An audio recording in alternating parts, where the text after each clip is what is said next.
And we welcome you back inside the North Bay Echo podcast studios here, where we've been experiencing a couple of technical difficulties here during the intermission. Good news is we were able to give you the first period, and hopefully we'll be able to give you the second period, but we'll see what happens. I'm Courtney Kenny, he's Lyndon Homecamp, and we have Ben Long as well here for this intermission recap for the North Bay Battalion and Oshawa Generals. Matt Sukram and Harrison Clements will have the call coming up here very shortly.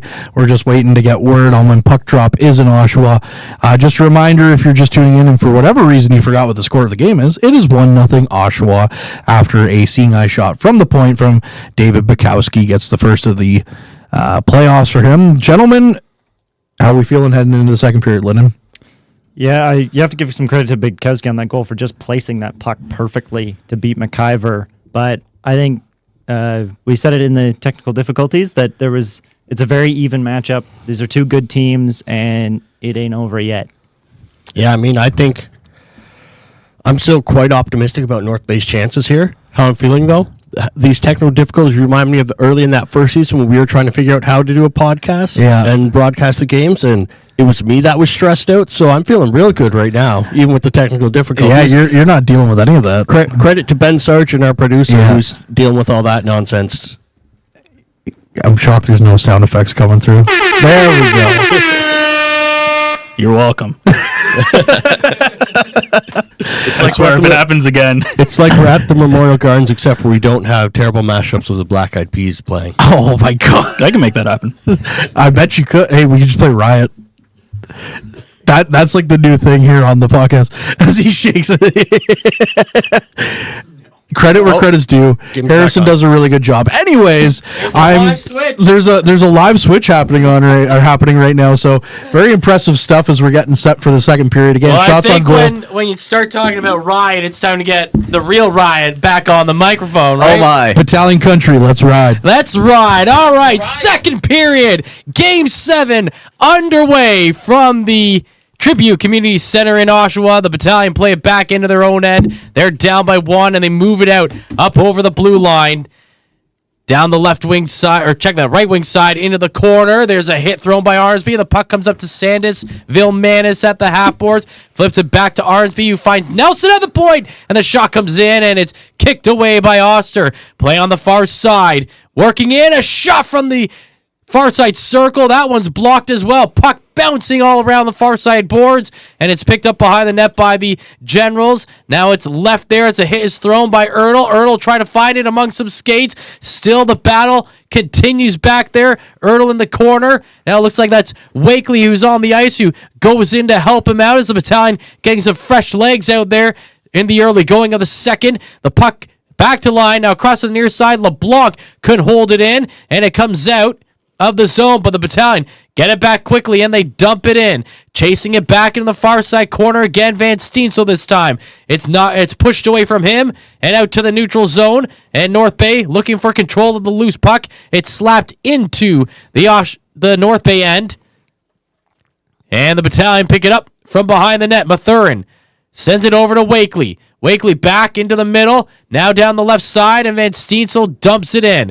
Into the far side corner, that's Morelli of the Generals pushing it out of the zone. But now there's a whistle, and it looks like something may have been going on behind the play. And we'll see if there's any call here.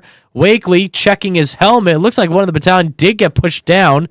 But we'll see as we're getting a look at the replay here. Oh, there's a hard hit thrown. Looked like a clean hit, though. But then there's a push after the end of the play there, Harrison. Yep, and nothing getting called on that one, to no one's surprise. But a really good effort from the Battalion. They get the puck in deep, get a lot of good chances, maintain that forechecking pressure, and are able to get a line change to sustain those chances. Nothing comes of it, but the right look for the troops to start off the second. Huge hit thrown in the corner in the Oshawa zone by Van Steensel. A little payback, it looks like there. But the Generals get control of the puck, and they move it out to the neutral zone. Roloff's now coming in, takes a shot that's deflected, goes well wide of the net. Now pushed back into the near side corner and played on a stick of the Battalion. Get it out to Wakely, who's got some speed going the other way. Wakely's shot gets blocked in front by Sandu, and it deflects wide of the net. Wakely has it again behind the net, gets taken down back there, and Ritchie takes over control of the play. Tarian trips him up. I don't see an official's arm up as the play continues. It's back into the North Bay zone. Kennedy battling for it back there. Coming into the play is Delisle. He gets pushed in the boards. Puck at the blue line. Sandu able to keep it in. His shot to the half boards blocked by North Bay, and it's dumped down the ice looking for that play off the end boards, but it went off the end boards and right to Oster for a stoppage. Tarian getting lots of good forechecking chances there, able to take down a player, gets away with the call absolutely against Ritchie, and then right back the other way, chases after the puck, keeping up the pressure, and an overall good shift from Jacob Tarian. It's 1-0 Oshawa with 17:19 remaining in the second period. Arnsby wins the draw, gets it into the corner. Ertl trying to help him out. Arnsby walking out of that area. Centers it to Ertl, but the shot goes off the pads of Oster and deflected up high. Good chance there from that Arnsby captain's line. Now the Generals go the other way and put a shot on net. Their first shot of the period is stopped by McIver with 16:58 to play. Battalion clearing the zone fairly effectively and keeping the Generals to these rushes. Mike sees that one all the way through, is able to square up, and that one is not getting past him. That was Kampalainen setting that one up. Nice rush into the zone, and again, this is a very similar start to the first period. The Battalion came out flying, had some really good chances within the opening 3 minutes, but the Oshawa Generals poured it on after that. And it was really the Generals taking control of the best chances of the first period. And we'll see if the Battalion can turn the tide here in the second as the puck goes back into the North Bay zone. At the line, shot in, and McIver makes another stop with 16:39 to go in the second period. 1-0 Oshawa. Got to keep up that pressure. The troops had those good looks early on in the first, and so far here in the second, they're able to keep that pace. We've seen it, that they're able to just keep up consistent pressure, making the Generals uncomfortable, and you're going to have to make them move, make them work in order to get those opportunities on Oster.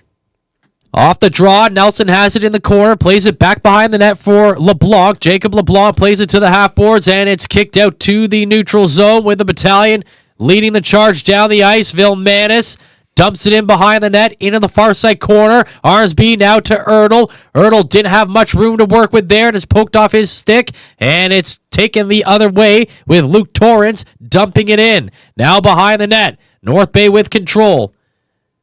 The puck gets up to the stick of Wakely as he deflects it into the zone, but it's played quickly by the Generals from behind their own net, and they get it all the way up to the North Bay blue line. The puck gets sent to the near side corner. That's where Morelli has it. He plays it to the far side. That is Callum Ritchie there. Second in league scoring in the playoffs so far. His shot comes in, it loose in the slot, and it's cleared away by the Battalion. And it's a 3-on-2 the other way now for the troops. Trying to drag it to the middle, but the puck is knocked off the stick of, I believe, Ertl. Check that Van Steensel, and it's sent back into the Oshawa zone. North Bay looking for another attempt to get the numbers going their way, but they've got to get it out of their zone in this stance here. Christopoulos does clear it, and the arm goes up for the icing call. 15-14 to go in the second period. It's 1-0 Oshawa. Oshawa gets a good chance there in front of the net. Puck bounces in front of the slot, but Battalion do a good job of getting sticks on and helping out their goaltender. Both teams doing a much better job of making sure that their goalie has to work less, especially that last game against Oster where he got lit up. Oshawa knows that they need to do better and knows that they can do better, and so far they've been living up to that. Kampalainen couldn't win the draw. North Bay get it out of the zone. Procession down the right wing side. Takes a hit as he dumps it in. And the Generals will play it back out quickly. Down the left wing side, that's Kampalainen again. Puts it on net, but it's well wide. Off the boards, now flip back around the end boards. Picking it up on the near side, D'Amato. D'Amato's shot gets blocked. Redirects to the far side. Another shot comes in. That's stopped. Another chance in the slot. Shot save made. Blocker stopped by McIver. And this one finally gets cleared to give the Battalion a slight breather as it's going to be icing again. Over the past couple of plays, Battalion being forced to ice it as they can't keep up with the pressure, can't find those ways to break out of their own zone. Oshawa getting a lot of good looks from the top of the slot, and the Battalion so far doing their best to get in the way of it, but Mike having to bail them out a couple of times. Shots now 14-8. And the Battalion haven't had any good looks on Oster since, again, that first rush of the period. Yeah, the opening 3 minutes have been great for the Battalion in the first 2 periods here. Now they're trying to make the remaining 17 better for the second period. And yeah, just struggling right now to get it out of their zone. Another shot comes in wide of the net as the Generals get their own rebound, playing it in the corner. Now behind the net, North Bay do have control of it, though. Ertl looks to flip it out of the zone, but he can't.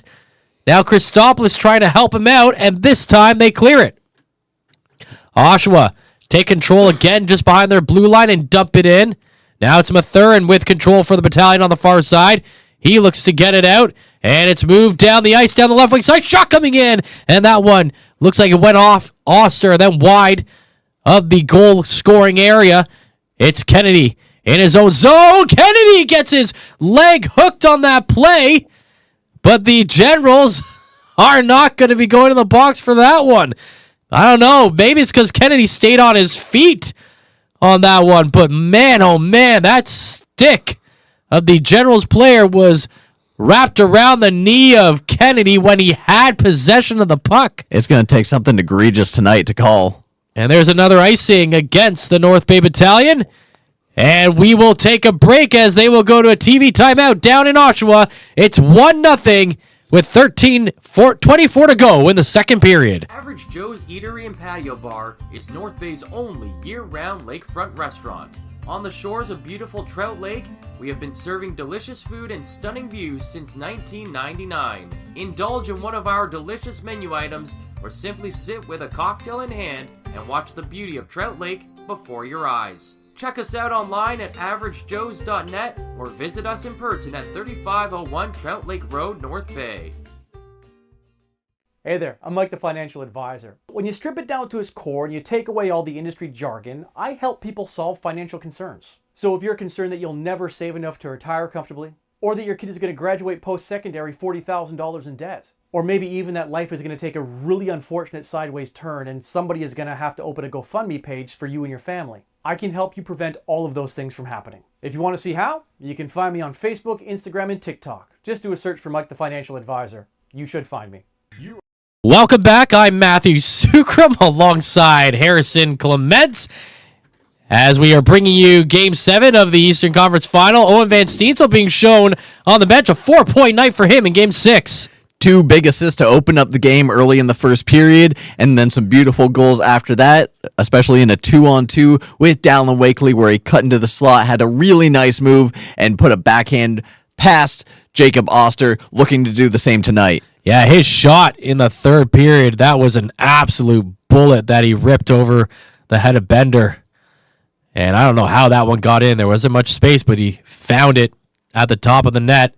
Play resumes here. North Bay inside the Oshawa zone. There's a shot that gets blocked, and it's redirected all the way down the ice, but good hustle to get back there, but it's turned over as Richie has it. Centering a pass across the zone. Can't be complete, but Oshawa follow that up. They get it behind the net. Now play to the circle. Now at the line. That's controlled there by D'Amato. His shot comes in. That's blocked in front. The North Bay doing a great job collapsing inside those shooting lanes, but they need to get control of the puck down the other end of the ice, and here they've got it. It's Vilmanis, who had a 4-point game in Game 5, taking control of it, sending it back to LeBlanc. LeBlanc at the line, takes a shot. It goes up high, comes down in the corner for Wakely. Wakely plays it back into the corner. Now they'll switch spots again, and it's chipped along the boards into the near side into the near side corner. It comes out in front, but no Battalion in the area to do anything with it. And it's Ride chasing it down the ice. Bronson Ride, former Niagara Ice Dog, gets it around to the near side. There's a hard hit from behind. And once again, there's no call there. Rasmus Kumpalainen just bowled over the Battalion player at the boards, and he didn't even have the puck. I believe it was LeBlanc. LeBlanc has it now, and he dumps it in, and Oster actually has to make a stop there, and he'll hold on to it with 11:39 to go, and Tarian is punched in front of the Oshawa crease, and he goes down. But the arms of the officials also stay down. Funny enough, that was Tarian who got hit in that previous play, and we've seen that a lot throughout these playoffs.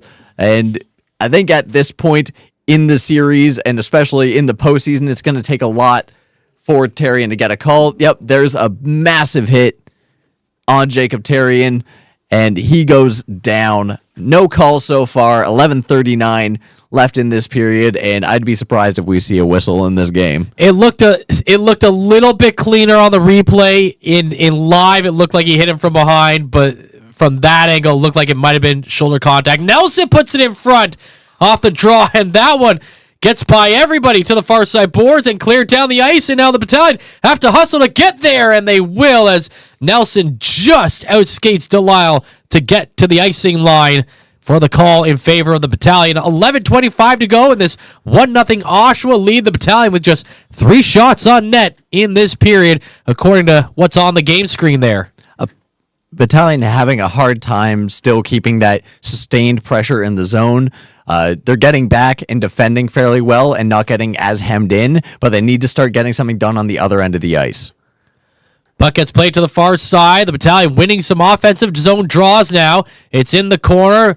Procession taken down, gets back up, kicks it over to the corner, and now it's played at the line by LeBlanc. Jacob LeBlanc's shot trickles into the slot, picked up there by the Battalion, and they play it back into the near side corner. Looks like that might be Procession in that area again, but he gets knocked off the puck, and it's brought down the other way. Check that, Andrew LeBlanc on the ice there for the Battalion. The puck is down in the Oshawa zone, and now it's sent forward again. The Generals in control as they get into the attacking zone on the far side. Now at the circle, back to the near side. Sandu walking in. The shot gets blocked. No one knows where it is. It's near the near side boards. Now walking back out in front. The shot gets stopped as Luke Torrance was trying to put the Generals up by 2. Back in behind the net. Couple of guys battling back there. The puck comes to the line. Slap back in. Puck goes into the end boards and flip back to the near side corner. The Battalion desperately trying to get the puck out of this area, as you can feel the momentum starting to come back to the Generals' favor now. North Bay behind their own goal line. They dump it out, and this one might not have enough gas to get to the icing line, and it doesn't. North Bay will get a change as the Generals will get it back into the North Bay zone. Quickly taken away, though. There's a stretch pass down the ice. Erdl with the shot, and it goes wide of the net. Erdl had a couple of steps ahead of the defender, but just couldn't keep the momentum going to get that goal for the Battalion. But the puck stays in the zone as the play continues. That's Arnsby battling behind the net. Sends it to the corner, and it's Erdl now there as well. Arnsby comes back in, rips it to the far side corner.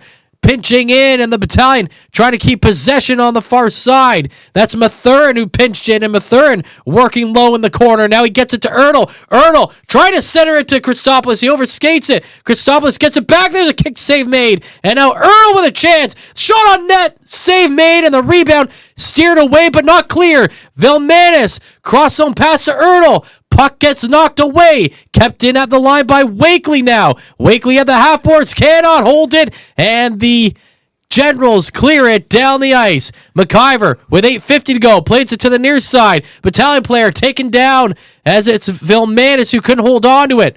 Puck stays in the North Bay zone, and it's inside the corner. Vilmanis gets hit again. It's picked up. Sent right in front of the net. They score.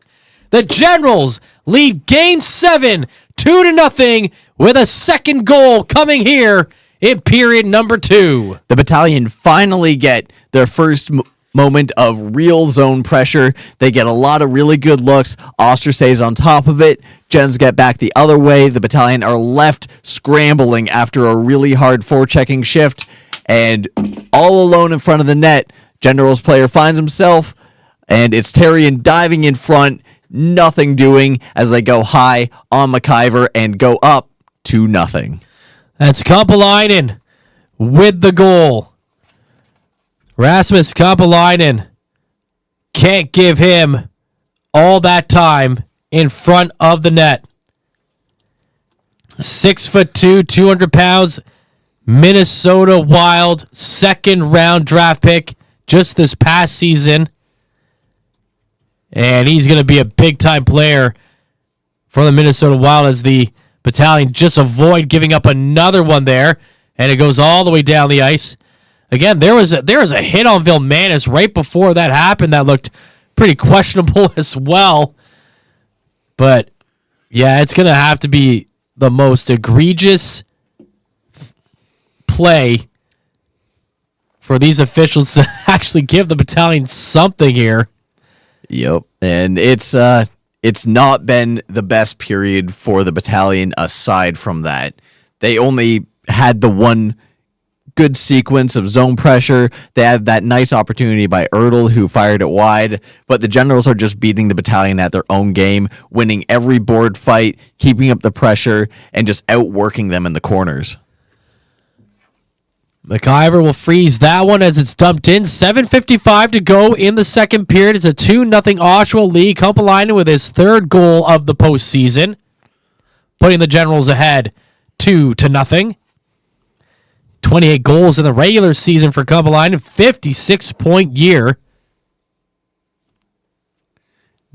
The Generals not struggling with offense despite having a few major players out of the lineup tonight. And for Kampalainen, that's his second goal as well of this series. Play back underway. Battalion trying to get it out of the zone again. It's sent around to the near side board. Sandu pinching in. Good battle there, and the Battalion win the battle to get it out. And that Battalion player is taken down. The arm goes up, and that will be a call. Luke Torrance getting in the way. And the Battalion will try to get on the board with their power play. It looks like it was Terrien that drew the call there. And yeah, pretty egregious, I'd say. I could not agree more. Terrien goes to play the puck along the boards, and Torrance just sticks his leg out, trips up Terrien, and that would have definitely led to an odd man rush and a high opportunity for the Battalion to score. Now they get the first power play of the game. They went 2 for 3 yesterday. Let's see if they can replicate. The Battalion power play 12 for 43 in the postseason, 27.9%. The Oshawa penalty kill at 82.4%. They've only given up 9 power play goals, but they've given up 4 in this series to the North Bay Battalion. But right away, it's sent down the ice. Official call is tripping on Torrance as Battalion move it back over their own blue line. Dumped in by North Bay into the near side corner. Ertl trying to chase it. Goes around to the far side. Vilmanis has control there. Vilmanis whips it back to the half boards for Wakely. Wakely back behind the net. Vilmanis now back to Wakely. Now Nelson. Across to the right side. Van Steensel to Nelson, who rips it, but it goes wide. Now Van Steensel pinching in. Place it behind the net to Ertl. Ertl passes it off to the half boards for Vilmanis. Now Nelson over to Van Steensel. His pass across the slot is blocked, and it's sent down the ice. Maybe one too many passes trying to be made in that small window of room at the high slot area where the Generals have really plugged up the lanes, and now they're calling the Battalion offside on the entry with 50 seconds remaining in the North Bay power play. Quick little drag back by Nelson puts the rush offside, and troops having some decent puck movement, but risking a little bit too much with a clear pass through the slot. The Generals have been getting in front of every puck the entire night, and they're not going to let an easy pass like that slip through just because it's there. The Gens keeping the troops to the outside, forcing them to make a lot of passes and not really giving them any clear lines of sight. North Bay with control in their own zone. That's LeBlanc moving it up. LeBlanc to the half boards. Shot in around behind the net. LeBlanc still trying to control it there. Now it's Procession with the puck. Procession sends it wide of the net. The puck ricochets off the end boards, and it's all the way down the ice with LeBlanc back in control. 20 seconds remaining in North Bay's first power play of this game. Brought in over the line. North Bay moving the puck in. That's possession again. Gives it back to LeBlanc. LeBlanc to the line to Kennedy. Kennedy to the right side circle. It's back to Kennedy. Back to the half boards. Shot coming in, and it's stopped as Andrew LeBlanc tried to get it through traffic, and he did get it through traffic, but Oster saw it all the way. And that's the Battalion just trying to find a lane, trying to find any opportunity to get something on Oster. It comes in the chance of LeBlanc firing on net, but Oster is already over there, already with support, and that's going to be it for the power play. We'll go to break and come back. Just over 5 minutes to play in the second. North Bay down 2-0. Why is Northern Honda servicing more cars of all makes and models? Let's count the ways. 1. Our state-of-the-art facility has award-winning technicians. 2. Northern Honda has the lowest tire price guarantee, no matter what you drive. 3. The lowest synthetic oil change guarantee, and every 5th oil change is free for all makes and models. Plus, new Honda buyers get brake pads for life. See the service difference at Northern Honda, 1250 Seymour beside Home Depot. Community engagement is one of our core focuses at McDonald's. The key is finding the right people who are passionate about the same things we are, helping kids be kids. McDonald's proudly supports local organizations such as the North Bay Regional Health Center Foundation, Big Brother.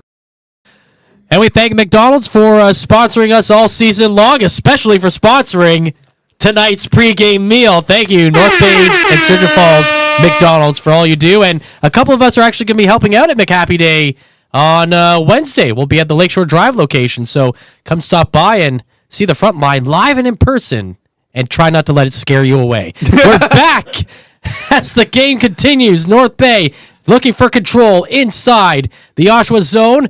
It's on the far side boards, in the corner, poked away. Oshawa with a chance to clear. They're trying to plug up those clearing lanes, but the Generals get it by, and they get it down the ice, and now they've got 2-1 going, and it's a goal for the Generals.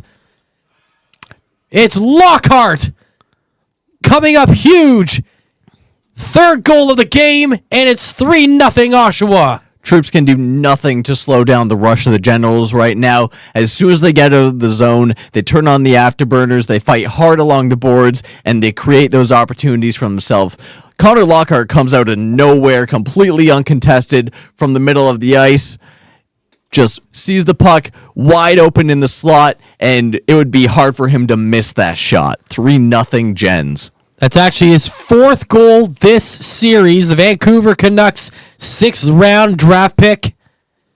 A former first round, third overall OHL draft pick by the Erie Otters back in 2019. In 45 games with Oshawa this season, he had 26 goals and 52 points, and that is his 8th goal of the postseason. North Bay trying to answer back, but that shot just goes wide. We've seen the Battalion overcome some deficits in this series, but this is a big one here. I think they really are going to need to try and get one before the end of this period. The puck sent down the ice with 4:20 remaining in the second period, and it's Christopoulos who tied game 4 at 4-4. Sent back the other way. Over the blue line and dumped in. Now in the corner. North Bay looking to get it out.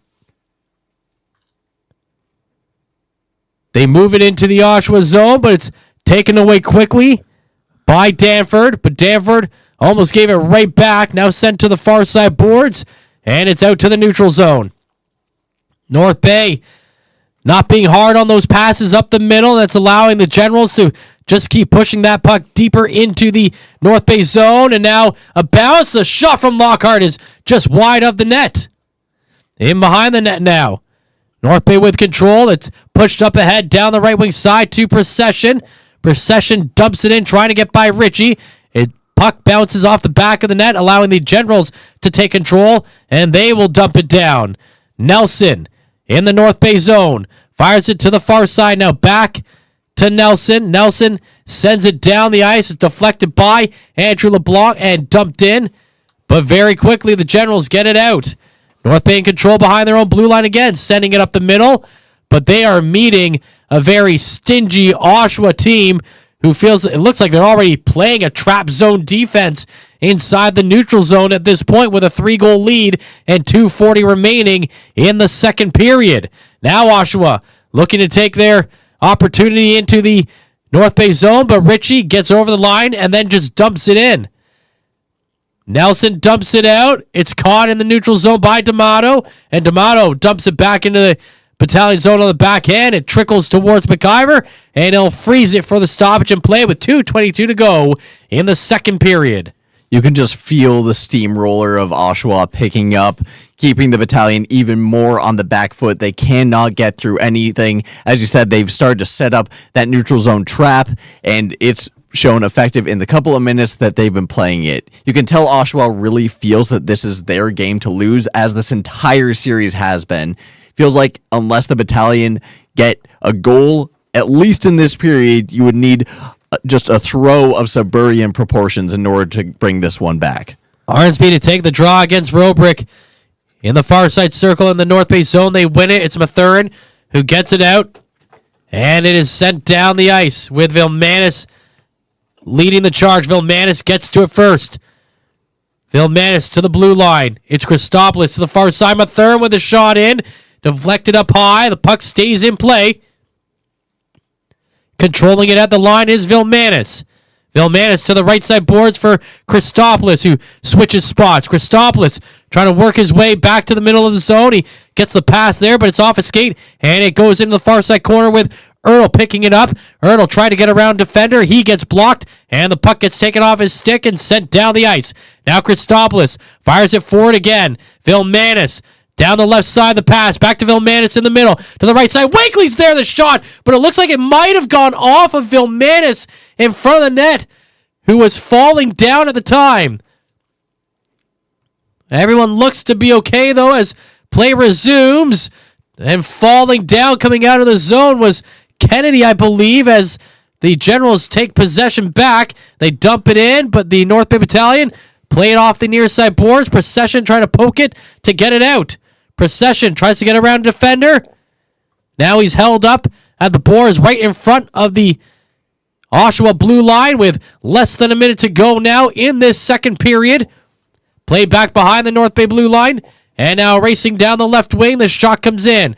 Ricochet off the end boards, picked up by the Generals, and they will clear. And it's Kumpalainen coming back into the zone with 1 goal already tonight. Kumpalainen moving out of the half boards. It's slapped off his stick, but picked up at the line, and the pocket is picked, and now it's Erdl going the other way with 30 seconds to go, but he gets stopped on the back check by the Oshawa defense, and they send it the other way. Now Ritchie on the breakaway. He gets stopped by McIver, and that is a huge save with 22 seconds remaining in the second period. Erdl trying to make things happen himself, strips the puck, but gets caught up too quickly before he's able to make the play that quickly results in an opportunity for Oshawa. And Mike coming up huge, staying solid under pressure, has to make one quick save with an extended follow-up. Ritchie went 5-hole, it rose a little bit, and then with a kick of the stick, Mike's able to track the puck and keep this, a 3-goal game. Yeah, that's a big save by McIver. Erdl was on the replay, hauled down, had his jersey grabbed on that play, but no call being made. Just one penalty called so far as we get to the 40th minute of the contest. A little bit of pushing and shoving in the corner with Roloffs and Christopoulos being separated as the buzzer goes, and the North Bay Battalion have a hill to climb. They're down by 3 as they go into the third in Game 7 in Oshawa. We'll be back for our second period intermission with our crew rejoining us here at the Echo Studios in North Bay. It's a special live version of the After Action Report presented by the Frontline. Average Joe's Eatery and Patio Bar is North Bay's only year-round lakefront restaurant. On the shores of beautiful Trout Lake, we have been serving delicious food and stunning views since 1999. Indulge in one of our delicious menu items, or simply sit with a cocktail in hand and watch the beauty of Trout Lake before your eyes. Check us out online at averagejoes.net or visit us in person at 3501 Trout Lake Road, North Bay. Hey there, I'm Mike the Financial Advisor. When you strip it down to its core and you take away all the industry jargon, I help people solve financial concerns. So if you're concerned that you'll never save enough to retire comfortably, or that your kid is going to graduate post-secondary $40,000 in debt, or maybe even that life is going to take a really unfortunate sideways turn and somebody is going to have to open a GoFundMe page for you and your family, I can help you prevent all of those things from happening. If you want to see how, you can find me on Facebook, Instagram, and TikTok. Just do a search for Mike the Financial Advisor. You should find me.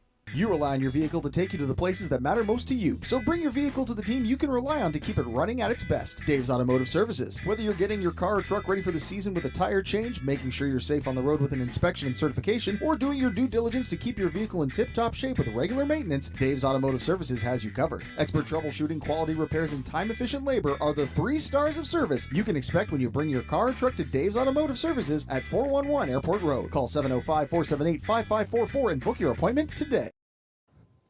Hey everybody, that wasn't that good of a second period for the North Bay Battalion. 3-0 Oshawa leads after 40 minutes of play. I'm Courtney Kenny, pleased to be joined by Lyndon Hokamp and Ben Long, and knock on wood, no technical difficulties, right, producer Ben Sargent? He's got yeah, there we go. Okay, we'll take that. Shots on goal in that period, 8-8 for both teams. Oshawa and North Bay, or Oshawa leads overall 19-15. Power plays, North Bay finds themselves now 0-for-1 in the game. Oshawa has yet to get a chance. And in the faceoffs, dots North Bay taking that 26-18, but where it matters, 3-0 Oshawa on the strengths of Rasmus Kupalainen, his third, assisted by Luca Morelli and Tristan Delisle, and then former Peter Ropeat, Connor Lockhart, his 6th of the playoffs, assisted by Stuart Roloffs, Callum Ritchie, and then the penalty going to Luke Torrance. Gentlemen, I don't really have much to say after that second period because it wasn't that good for North Bay. Lyndon, I'll throw to you your thoughts on that period. Yeah, I thought through the middle part of the period, North Bay had some good pressure. They were able to get something going in the general zone. Unfortunately, the first opportunity it came out of the general zone was that 2-0 goal for the Generals. So just takes the air out of North Bay a little bit. And Ben?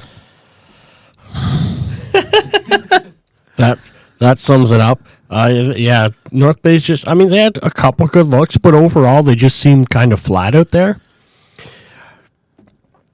Do I have a bit of confidence that North Bay has the potential to come back from this? I mean, they scored 4 goals in one period yesterday, so they could do it again. But they have to come out a lot stronger than they have yet at all today. And yeah, I think, they have the firepower to overcome this. They certainly do. It's been that way earlier in the playoffs. We need reminding of the epic collapse of the Sudbury Wolves in Sudbury. That game in which they led 5-2, and the Battalion came back and won 6-5 in overtime. So I would like to point out the turn of phrase that Harrison said: the collapse of Sudburyan proportions. I think that's my new favorite word. That's the technical term for somebody from Sudbury, right? We prefer a different one now on this podcast. Harrison has a bit of a rap beef. It starts one-sided because nobody else has replied.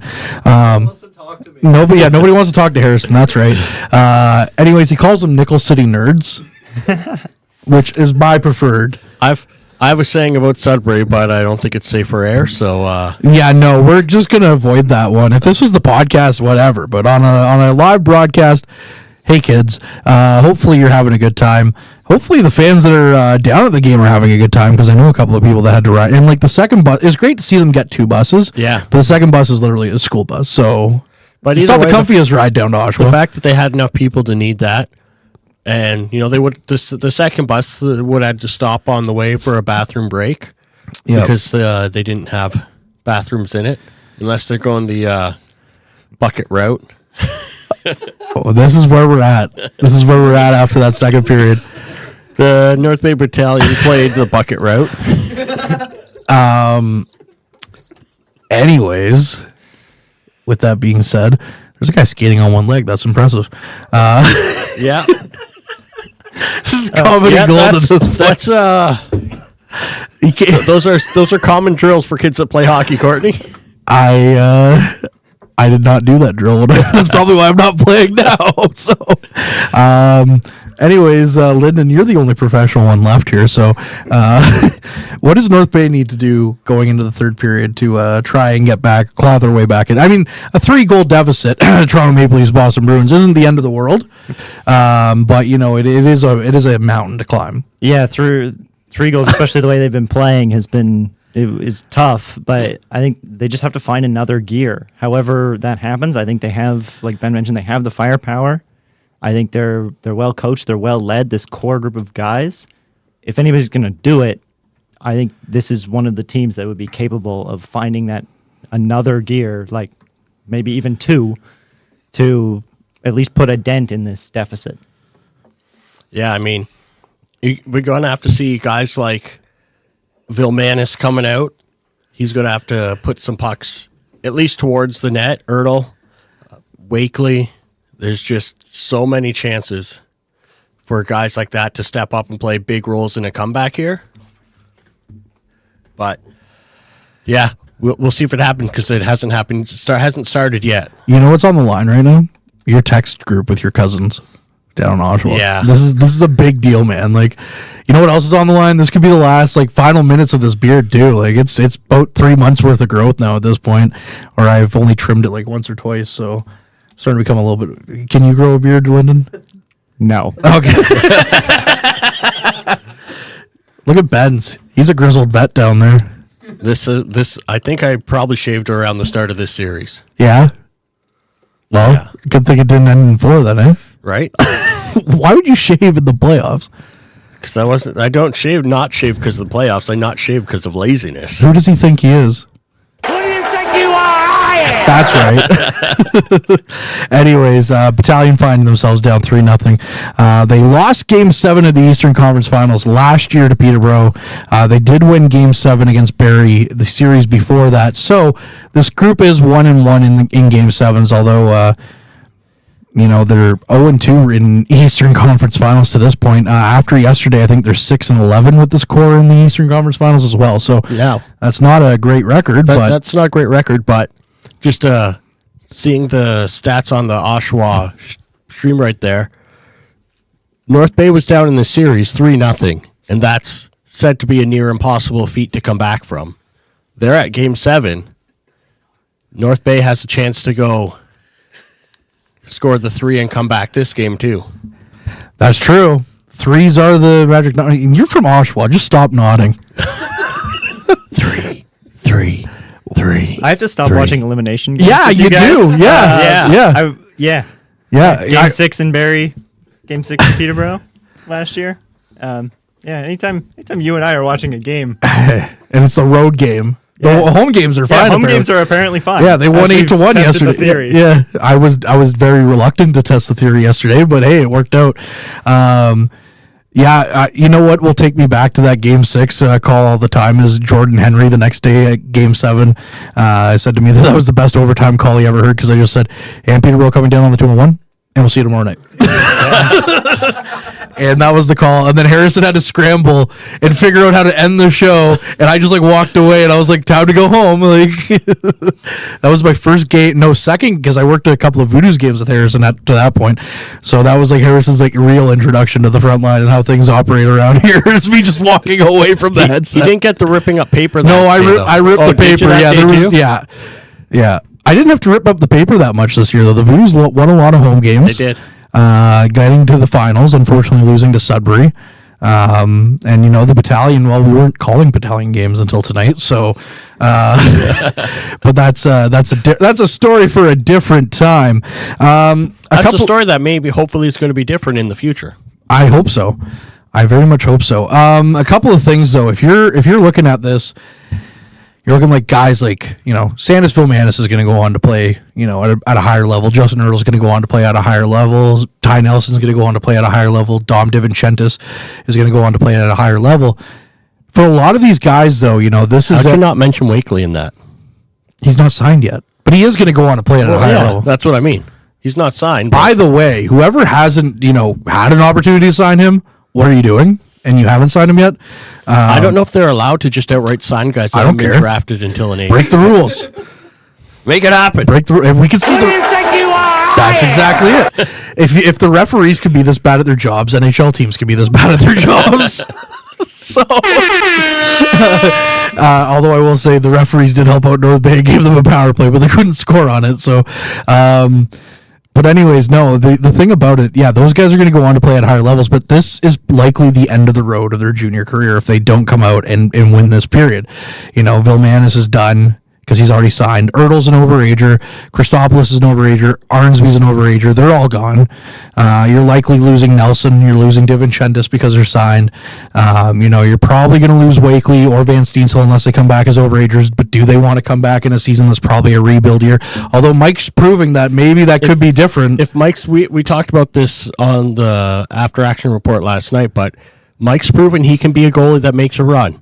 If Romani's back again, if they have potential to have Wakely back again, they have possibly Mathern as another overager back Van again. Steensel could be an overager. Van Steensel could be an overager. That they really do have potential to, and then they have the Twins that they can move for picks or players. That there's a lot of potential that next year could be another run again. It could be. It doesn't have to be a big rebuild. However, that being said, the story of this game was retribution, right? Coming right in from the hop from Ryan Houlihan, saying that in the press conference yesterday, you're 20 minutes away from that retribution slipping through your hands, Lyndon. Yeah, that's tough to handle. Just to go back to the guys coming back next year, I look at like an Ethan Precision. Some of these, he's taken a big step forward. Wyatt Kennedy has taken a big step forward this year. And you can expect some of those guys to take another big step forward in their development as players next year. And suddenly you have a solid core again, that has real playoff experience, at least.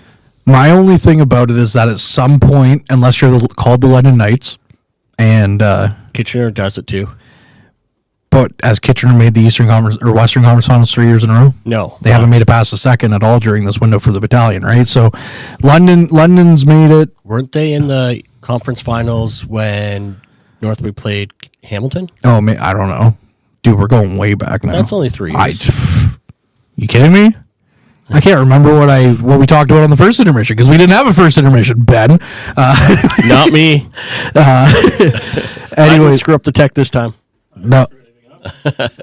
No, that's true. But anyways, I think the odds are against the Battalion. I don't want to be pessimistic, but I think the odds are against the Battalion getting to a 4th straight Eastern Conference final.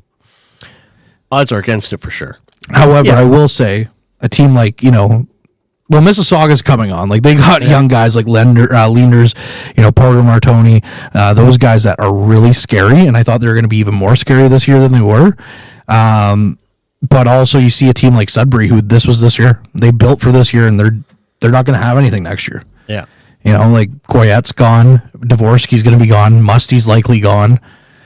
He could come back. Musty could come back, but you're losing 2 big guns right there. Yeah. Right? So there is room for the taking. It's just, I would say, I thought the odds were against the Battalion making it this far this year until the trade deadline, and here we are. That's the thing. If they can make some deadline moves around a decent core next year again, especially, this year's leading scorer is back again. Unless Romani makes the NHL, and I don't see that being the case, he's back in the OHL again next year. He's not eligible to play in the A. That's a pretty scary proposition for some goaltenders. Lyndon, before we go to break, your final thoughts on that second period and heading into the third. Yeah, the Battalion have to find a way to solve Oster. He's been unbelievable in this game. We kind of expected it after the way yesterday's game went for him. And for a goaltender of his skill to come out and have a solid game after that makes a lot of sense. But the Battalion have to find a way through. Well, there's a reason why it's a 60-minute game of hockey, and not 40 minutes. So we'll have to see if the battalion can take advantage of those final 20. But with that being said, we'll go to a quick commercial break, and we'll hear from Matt and Harrison on the other side of this. Meals are a special time for families to gather, share their day, and spend quality time together. Those dinners are made extra special when you add tropical produce found in the markets and grocery stores that carry La Huerta imports. La Huerta knows the importance of family, so they know which quality products make the best quality meals for your customers, whether it be Mexican Hass avocados, Brazilian figs, Ecuadorian red dragon fruit, or something just as exotic and special. To get your supply of the best tropical produce at competitive prices with brands buyers trust, contact La Huerta Imports at 705-752-1478.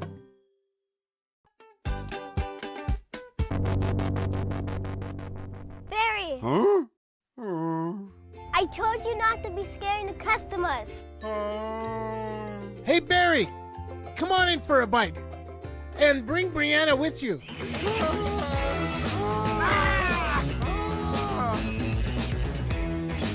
For only 2 minutes up the hill, where you're only a stranger once. Ready to embark on an electrifying adventure? Look no further than the Mitsubishi Outlander, available in gas or PHEV, the SUV that redefines excellence. Recently awarded the best midsize utility vehicle in Canada for 2023 by AJAC. This bold and sophisticated SUV delivers advanced performance, safety, and tech, plus peace of mind with its standard super all-wheel control and the best warranty in the business. With red-hot deals and plenty in stock, your award-winning drive starts with the Mitsubishi Outlander.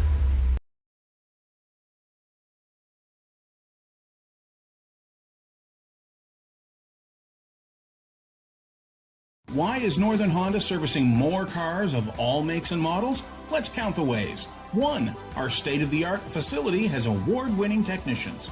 2. Northern Honda has the lowest tire price guarantee, no matter what you drive.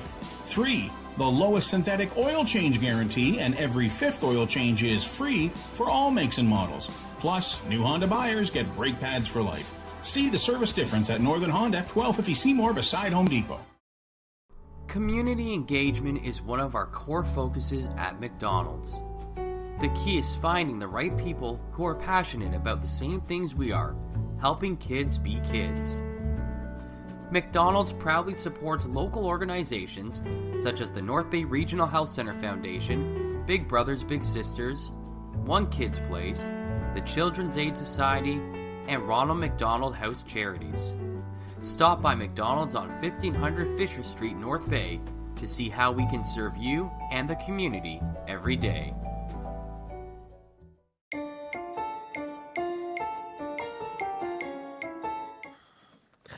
Welcome back. I am Matthew Sukram. He is Harrison, all the way in from the Garrison. There's 20 minutes remaining in regulation here in Game 7, and the Battalion season is on the line, Harrison. 3 goals in a period is not unseen. We saw 4 in the first yesterday. We know that this team, as the guys were talking about, during the intermission, they can hit another gear, they can hit another level. They got some of the strongest firepower in the entire league, and when things click, they can become unstoppable. They got to be able to maintain that zone pressure and just keep things rolling in the third period, which has just gone live. 10 seconds in, and the Generals dump it into the North Bay zone with Nelson in the corner. The puck gets pushed around to the near side, now flipped back into the corner. Richie, 10 points in the postseason coming into this game, sends it to the far side. He's got an assist tonight. It's back behind the net. Now the Battalion find the loose puck. They get it out of the zone. Sandusville Manis dumps it in towards Oster, and he holds onto it for a stoppage in play. Getting into the zone early, setting up, and desperately needing some more effective face-off wins in the offensive zone. So far, the Battalion have 26 face-off wins over the Generals 19. They're winning the majority of those draws, and you got to make sure they're happening when you're on the attack, setting up quickly, just like the Generals did. Because so far, the Battalion have had difficulty entering the zone, so when you're in there, you got to make the most of it.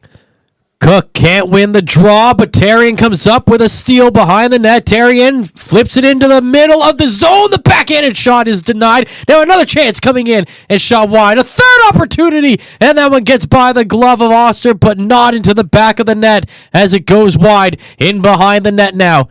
Puck is flipped into the circle. The Battalion trying to set up a pass at the line. Puck flipped up in the air again, and it clears the zone.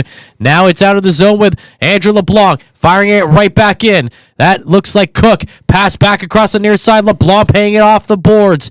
LeBlanc in behind the net now. Looking for control. He gets pushed away from the puck by the Generals, and they will flip it out to the neutral zone for the clear. Now it's Christopoulos. Backtracking all the way into his own zone. In, out, and front of the net. And Christopoulos races up the middle. Gets it to Vilmanis. Vilmanis flips it in. The puck circling around the end boards. It's touched by D'Amato. He gets it over to Danford. And he will clear it out of the zone for the Generals. Poke check made in the neutral zone. But the Generals get it right back. Coming in. That one is poked away from the stick of Franson. And the Battalion have control going the other way. Now Sanders Vilmanis catching up to the puck. Just getting a piece of it before it gets deflected to the near side boards. Holding it there are the Generals. Now they get some space and clear it down. It's a 2-on-1 now. The pass to the left side. They score. A defensive breakdown by the Battalion has led to the Generals getting a fourth goal, and they lead Game 7 4-0. Battalion get a couple of chances on the rush there, shut down in their zone, and they cannot clamp down on this transition play. The Generals just keep on getting behind them, odd man rushes, and just a perfect backdoor pass for the 4-0 goal. And the Generals are just clicking. Battalion caught out of position time and time again, and the hill just keeps growing. Dylan Robrick with his second point of the night. He had an assist on the opening goal of this game. And Robrick has his second goal of this series as McIver makes a glove save there as play resumes. But for the Battalion, I mean, that's just something they can't really afford. And for the Oshawa Generals, that's something they're able to do because they've got the lead, so they can start to cheat a little bit now and just look to keep piling on the offense. And what an unfortunate goal, actually, as it was Robrick throwing the puck for the backdoor tap, and it deflected in off the heel of Kennedy's stick, who tried to get in the way and slid in 5-hole. North Bay win the draw in their own zone, and they try that Hail Mary pass play, but the Oshawa defense gets there first, and that will be icing. It's Robrick's 9th goal of the postseason. Danford and Franson picking up the assists on that one. And at this point in the game, it truly is a Hail Mary play because you need something to happen and quickly. Time is your enemy, and when you've been shut down time and time again in the offensive zone, you just need a miracle at this point.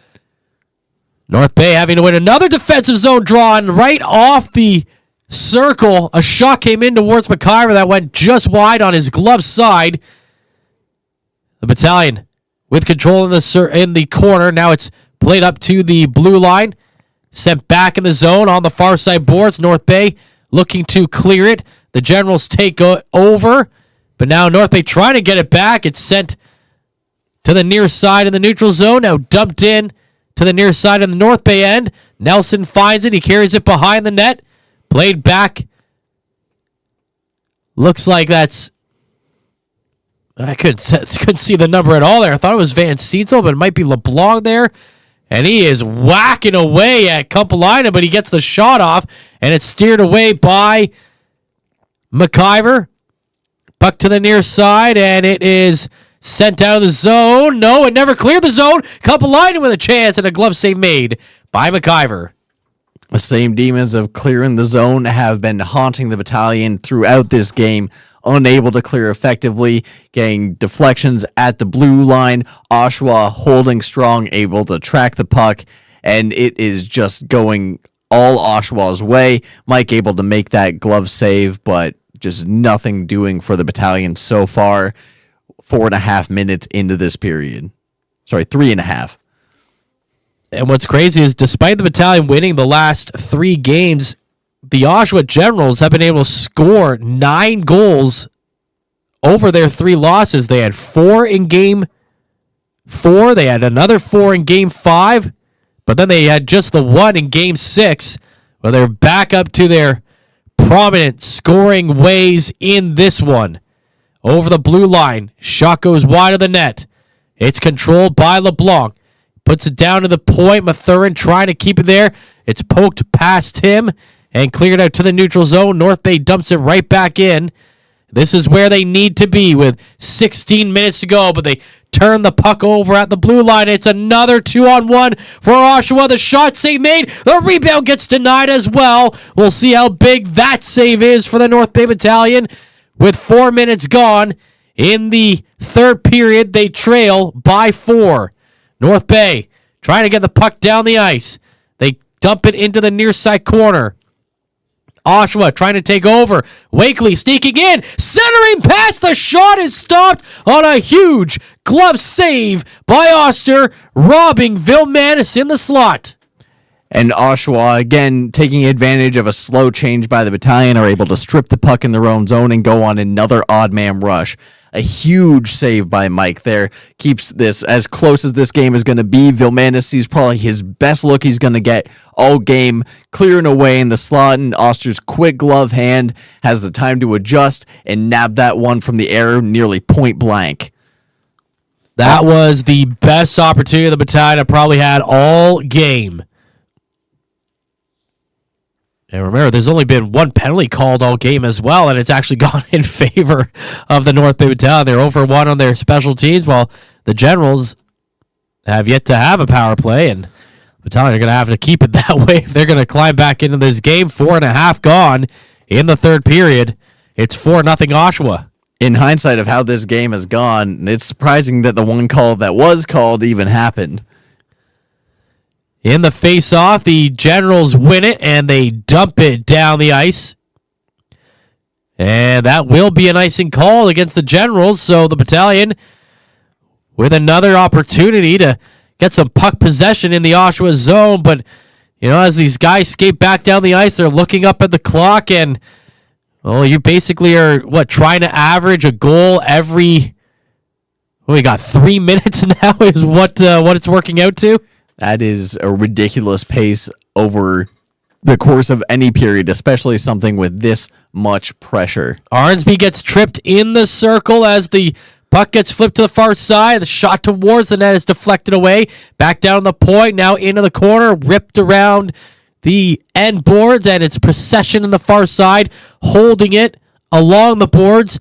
Ertl coming over to help his young line mate, trying to dig it out there. Procession, second year 4, gets tripped up behind the net, but he tried to get the pass out in front. Turnover again, the shot right in on Oster. It's a loose scramble, but the whistle goes as Oster's helmet gets knocked off on that scramble play on the doorstep. And we've seen quite a few rebounds come out right in front of Oster. The Battalion try and take advantage of that. He's all over it, and the play immediately called dead as soon as his helmet's off. And just another good chance, scrambling after rebounds, but unable to actually bury it. Procession and Ertl right in front of the net, digging away at that. I don't know how Oster's helmet came off, though. It didn't look like anyone really made contact with him there. Oster has made all 19 saves in this contest. The Battalion and the Generals actually finished 8 against 8 in shots on goal in the second period. Now there's a play to the near side. That's LeBlanc trying to get around. That looks like Lockhart at the line. He gets to the corner. Now feeds it down to Vilmanis at the point. Vilmanis drops it behind the net. Now it's played to the goal line. The Battalion. Wakely trying to find some space in that area. Vilmanis goes over to help him out and continuing to dig away at it there. Vilmanis and Wakely. Now Vilmanis in the corner. Wakely helps him out, gets the puck to the line to LeBlanc. Jacob LeBlanc waiting, firing, scores! Jacob LeBlanc has the Battalion on the board. It's a 4-1 Oshawa lead in the third with 14 minutes remaining in Game 7. Well, a minute and a half away from when we said they need to score every 3 minutes, they've started the pace. Jacob LeBlanc from just below the blue line goes high on Oster through a bunch of traffic and cuts this to 3. An absolute snipe, and, it's under review. It's under review. It's as it should be in the playoffs. We're going to see if it crossed the line is the review. And from the slow-mo here, it hits the back post and out. So this should be a good goal once it is looked at. And the thing is, every goal in the postseason does get reviewed without having to be a challenge or anything, but that one is clearly going to be Jacob LeBlanc's first goal of the series, and what a big time for him to get it. And you guys were, the guys during the intermission were talking about, the Sandusville-Manis deal at the deadline, or maybe that was during the pregame show, I can't remember when, but, that all three guys from Sarnia in that trade have come up with big moments. Yes, Villemanis has led the way with, a bunch of points since the trade deadline, but Jacob LeBlanc has really found a solid home on the blue line with the North Bay Battalion, and Andrew LeBlanc throughout the year came up with some big goals and really provided some depth scoring for this team. And the story of this playoffs has been guys stepping up when you need them to. It's been a mix of plays, and after the review, we do have a good goal. So the score is now 4-1 with 14:09 in the third. And it's been scoring by committee. We've seen a couple of big players. Obviously, Wakely has 13 goals in the postseason. We have guys like Romani in the few games that he was in putting up numbers, and it's been just a great effort by the team. Hey guys, just hopping in here just to mention something that I noticed that the Battalion, because they have nothing left to lose at this point, have thrown Villemanis up on that top line where Procession was, and Jacob LeBlanc's now playing with Ty Nelson, right? So they're going for all offense while they try and tie this game up. However futile that might seem at this point, but they are on pace, like you mentioned, Harrison. Yep, and you got to keep those shots ticking away. You're going to have the guys who have been putting numbers on the board been your most effective. It's do or die, and you cannot, you have nothing to lose. You have absolutely nothing to lose.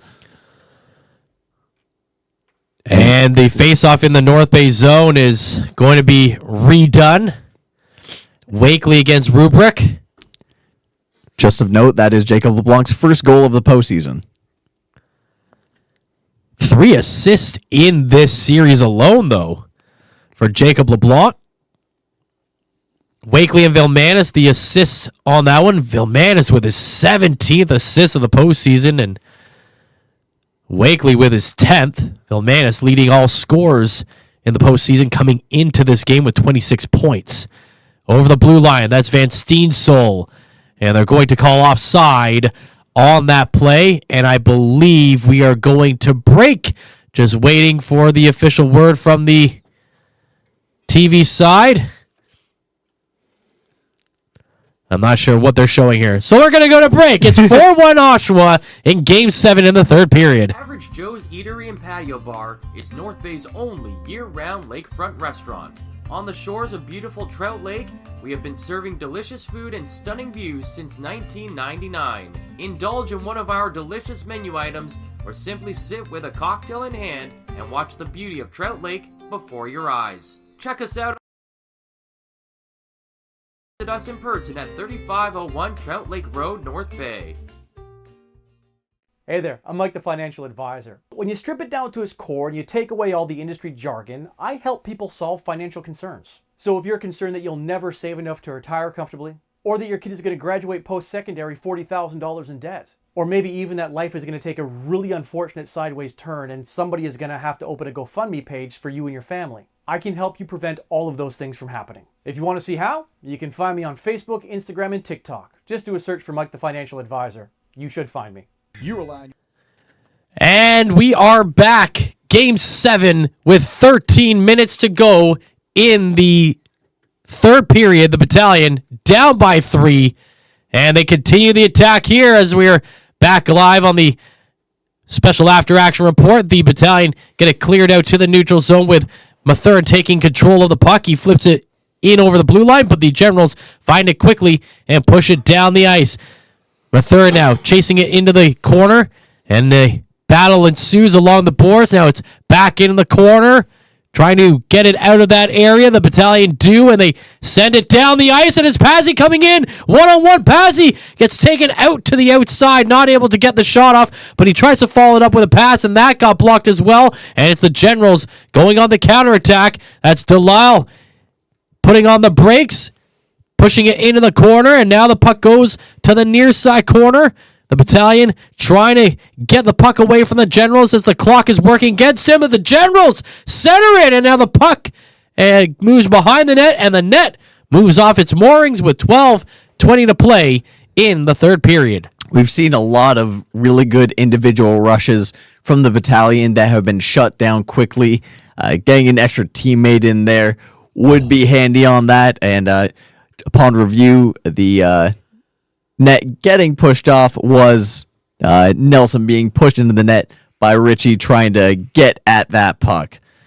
Nelson was trying to keep his stick going there. You always like to have an active stick, but that one almost acted against the battalion as he sent it towards the pads of McIver on the initial play. Battalion looking to move the puck out of the zone as Arsby almost got taken out on a blindside hit, but he just avoids it. And now the whistle goes. And we're not sure of the call here, but it was touched by a player on the bench, or seen a lot of that this game. We really have.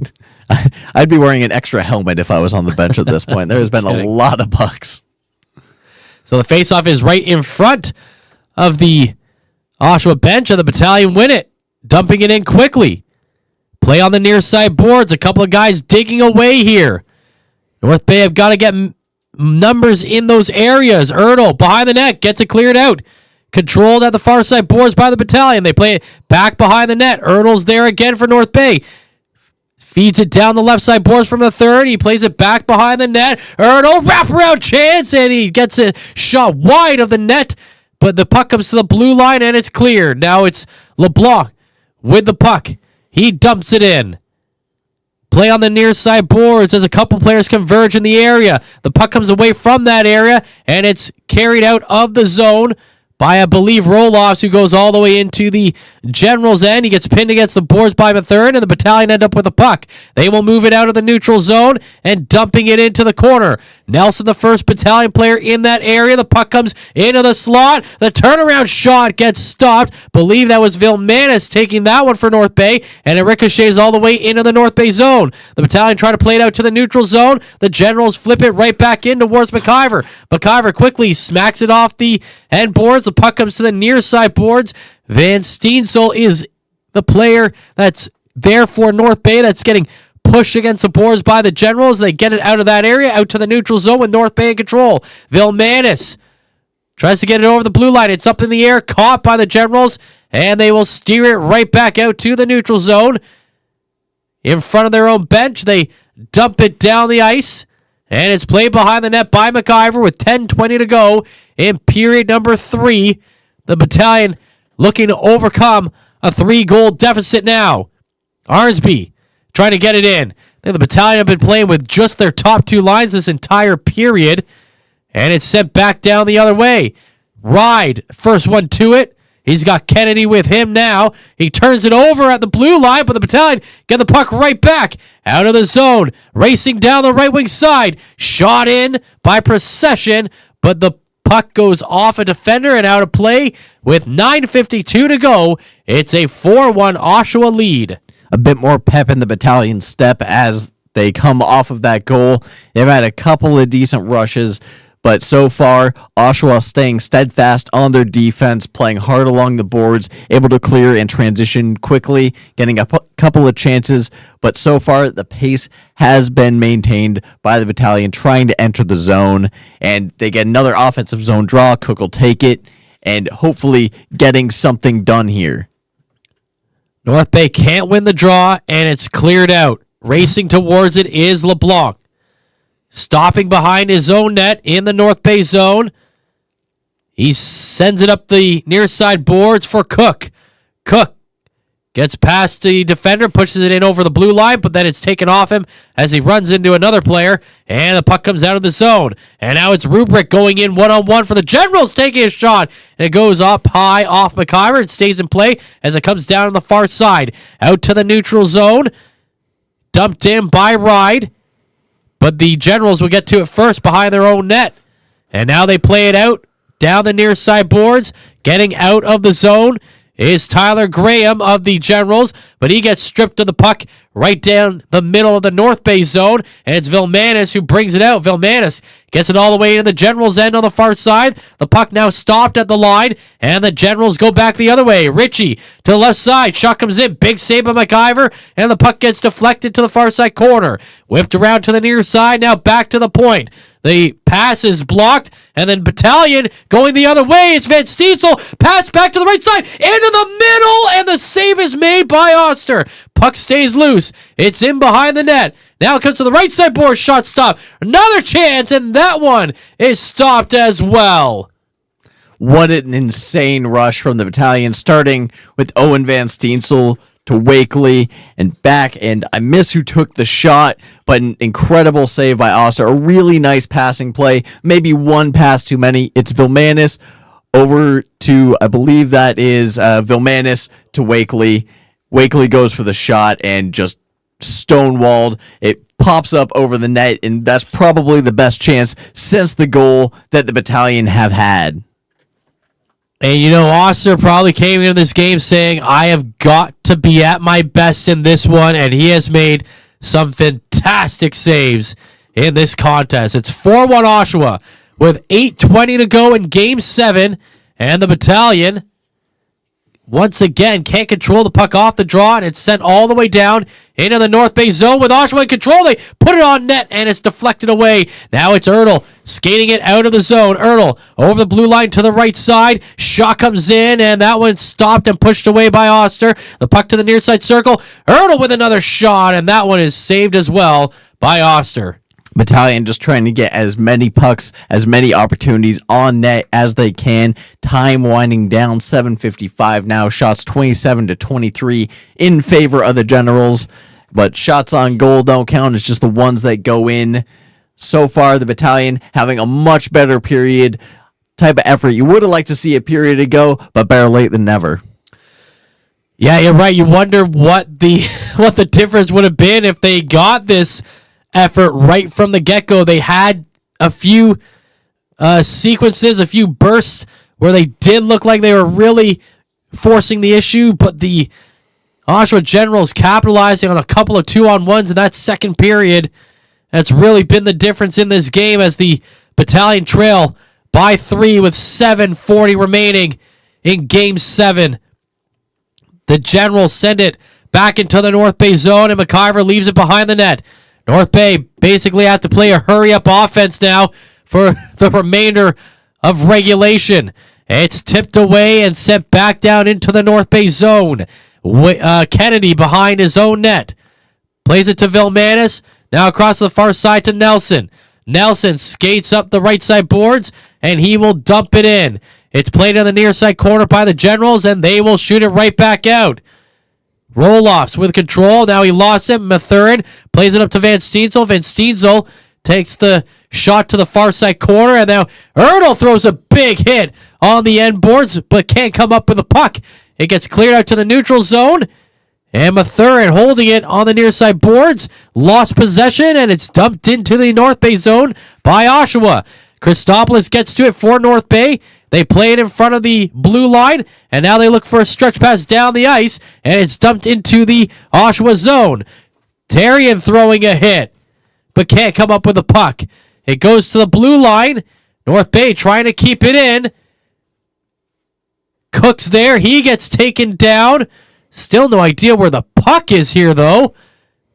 Looks like the play is continuing. Looks like it was under an Oshawa player who was down on the ice, and now it's sent back into the Oshawa zone. There's a hard hit along the end boards. An Oshawa player is down on that play. And it looks like North Bay might be getting called for something here with 6:07 to go in the third.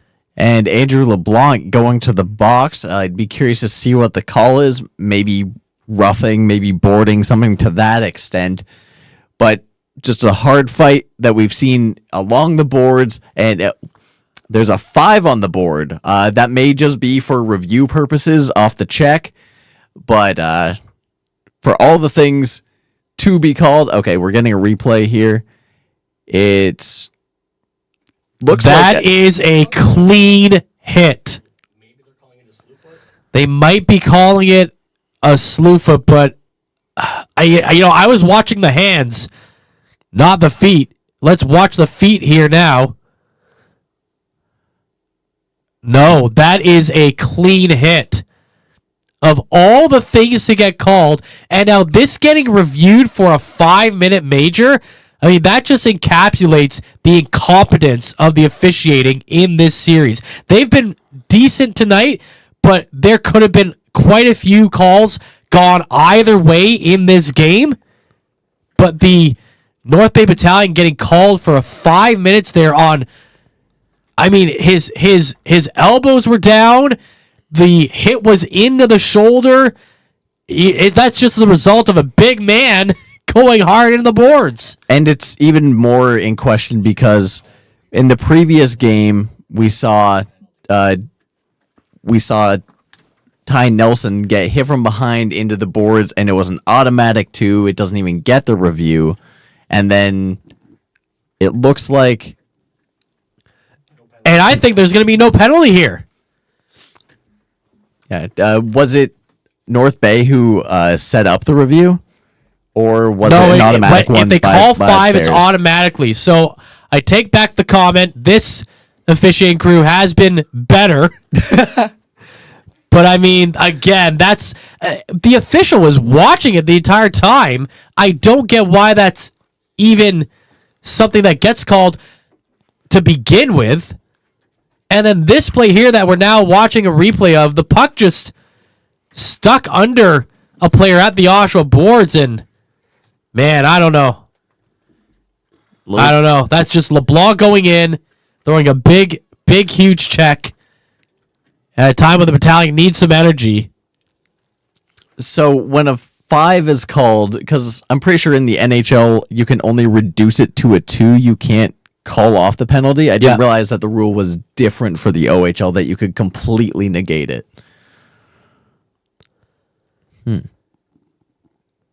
Well, definitely. I mean, if this was the first 4 games of the series, I highly doubt the Battalion would have gotten the benefit of the doubt on that call. Yep, 6:07 remaining in the third. So they get the call right. And the Battalion get to have 5 men on the ice for the remaining 5:55 unless anything else gets called here. But again, there's been some plays tonight that you think either way could have maybe turned the tide of this game. And that's really been one of the storylines all series long. 5:30 to go as the Battalion just trying to get that puck out of their own zone. They trail by 3. And the puck shot into the bench again. Again, just tons of pucks being fired in there, and every single stoppage, every single thing, just winding down the clock for the Generals to take this one, and we will go to our final commercial break of the third period. Meals are a special time for families to gather, share their day, and spend quality time together. Those dinners are made extra special when you add tropical produce found in the markets and grocery stores that carry La Huerta imports. La Huerta knows the importance of family, so they know which quality products make the best quality meals for your customers, whether it be Mexican Hass avocados, Brazilian figs, Ecuadorian red dragon fruit, or something just as exotic and special. To get your supply of the best tropical produce at competitive prices with brands buyers trust, contact La Huerta Imports at 705-752-1478.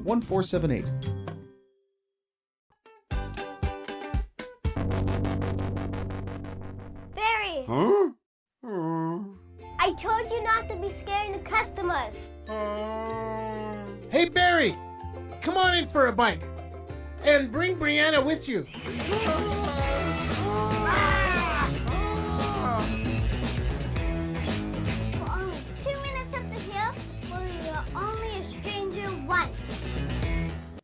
Welcome back. I'm Matthew Sucrum alongside Harrison Clement.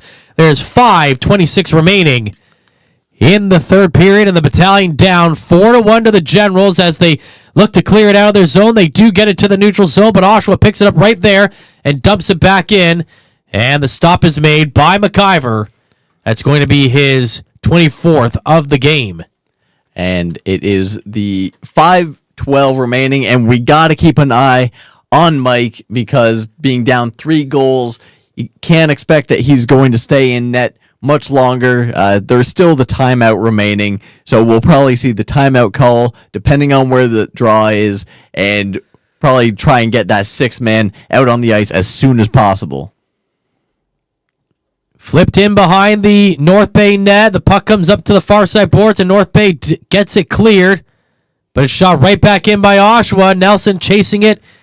Flips it around to the far side boards. North Bay trying to chip it along the boards again to get it out. It's stopped, and actually they're going to say cleared, and now the Oshawa General player touched it, so that's going to be offside against Oshawa. Every second ticking away plays into Oshawa's hands. They have the 3-goal lead, and they are just trying to play as safe as possible. There's really no bad whistles unless it's a just ridiculous amount of penalties against Oshawa at this point. They need 3 goals, and they have to score them at a 90-second pace here. That is a tough hill to climb if they're going to get back into it. Off the draw, Oshawa dump it in, and McIver pushes it aside to the corner. Player taken down in that corner. And the puck just staying there.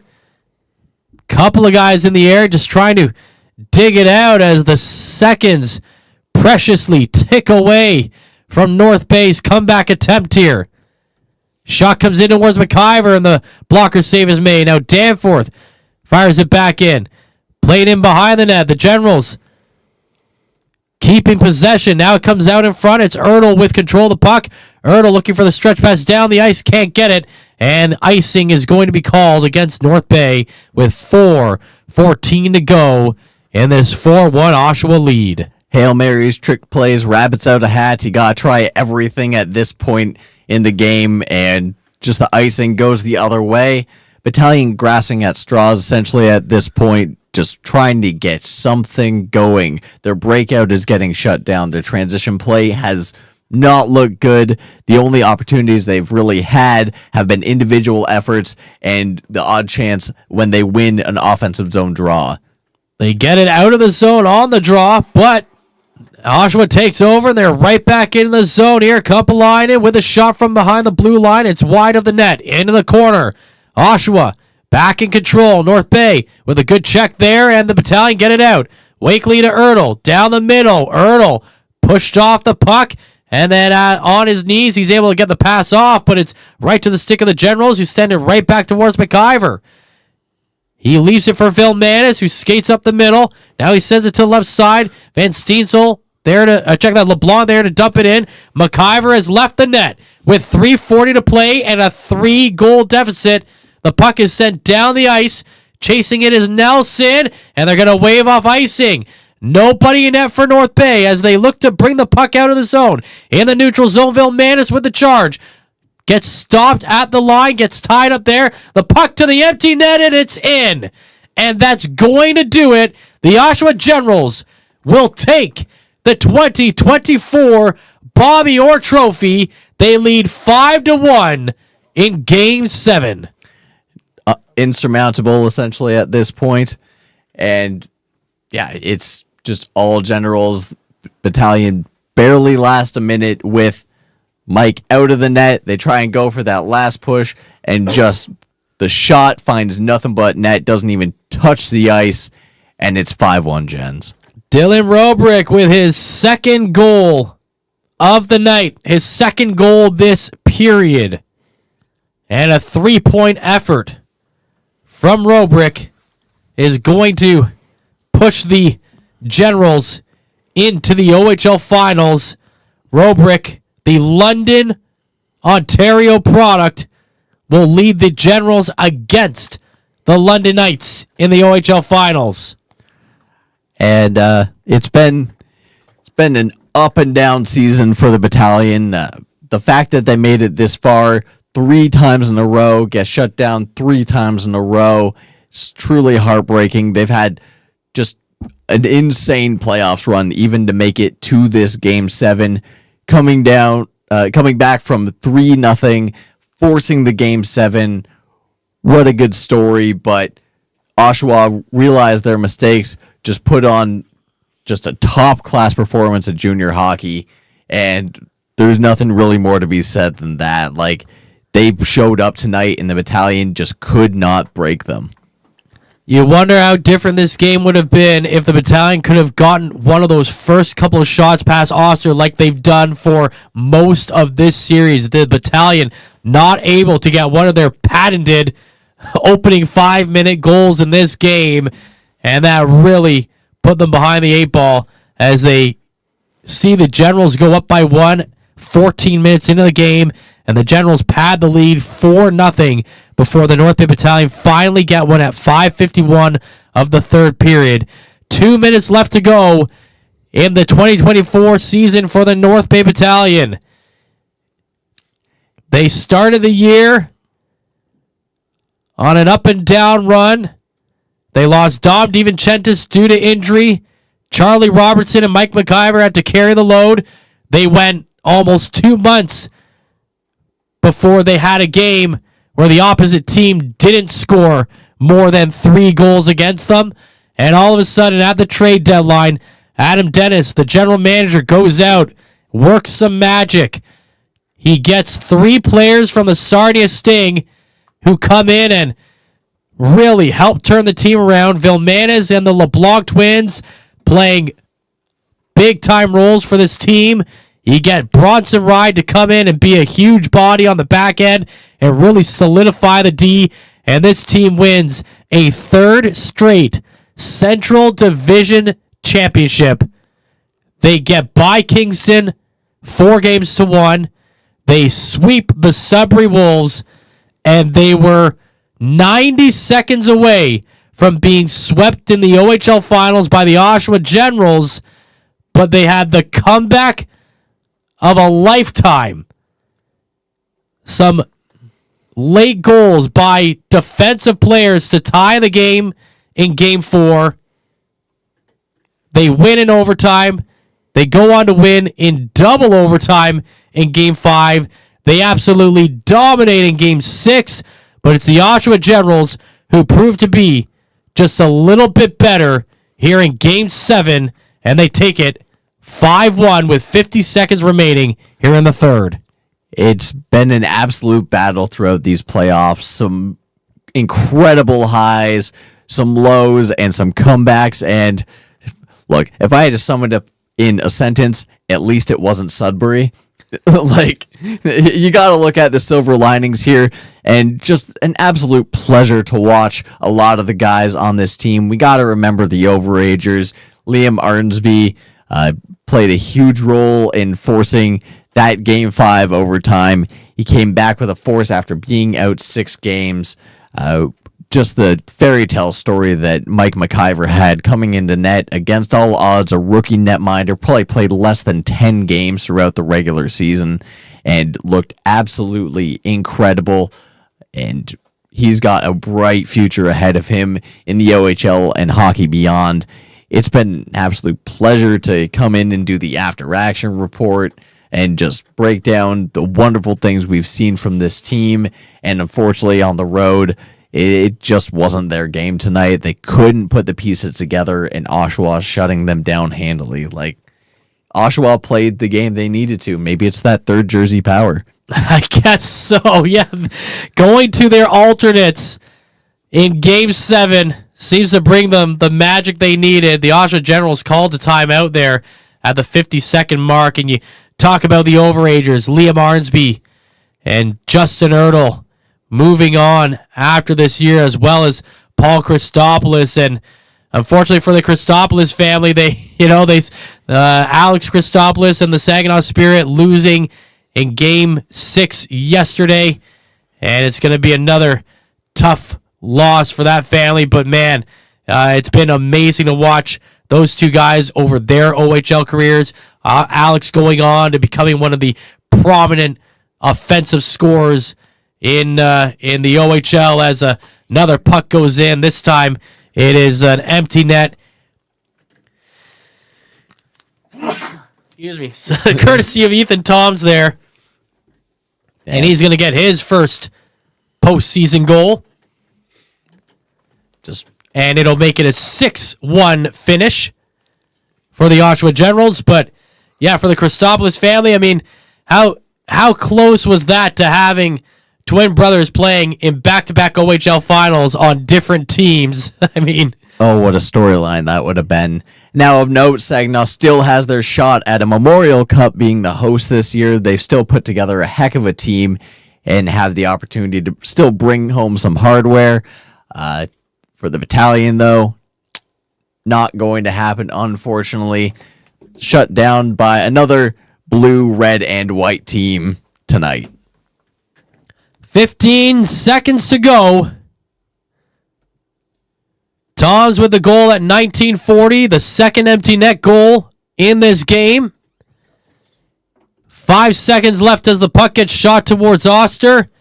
And the Oshawa Generals are champions of the Eastern Conference in 2024.